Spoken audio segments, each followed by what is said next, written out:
আপনাদের নজর থাক। আর মুখ্যমন্ত্রী মমতা বন্দ্যোপাধ্যায় তিনিও কিন্তু আশাহত হয়েছেন। তিনি আশাহত হয়েছেন এই কারণে, তার কারণ রাজ্য পুলিশ সাম্প্রতিক অতীতে যে 3টি তদন্ত করেছে সেখানে ফাঁসির সাজা অর্থাৎ সর্বোচ্চ সাজা ঘোষণা হয়েছে। তাহলে এখানে সিবিআই তদন্ত নিয়ে কি অখুশি রাজ্যের মুখ্যমন্ত্রী মমতা বন্দ্যোপাধ্যায়? কেন তিনি আশাহত শুনুন একবার। আমার রিয়াকশন ইজ ভেরি ক্লিয়ার।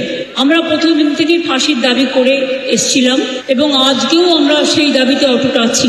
আমরা 3টে কেসে আপনারা দেখেছেন 54 দিন থেকে 60 দিনের মধ্যে আমরা ফাঁসি অর্ডার করিয়ে দিয়েছি। কিন্তু আমি জানি না এটা একটা সিরিয়াস কেস। আমরা এটাই বলেছিলাম আমাদের হাতে কেসটা থাকলে আমরা কিন্তু অনেক দিন আগেই ফাঁসির অর্ডার দিয়ে দিতে পারতাম। আমি জানি না কিভাবে লড়াই করেছেন, কি যুক্তি, ডিটেলসটা তো সিবিআই করছে এবং আমাদের হাত থেকে তো কেসটা ইচ্ছা করে কেড়ে নিয়ে চলে গেল। এই নরম পিচার্সদের চরমতম শাস্তি হওয়া উচিত। But I am not satisfied, কারণ আমি ফাঁসি হলে অন্তত মনকে সান্ত্বনা দিতে পারতাম।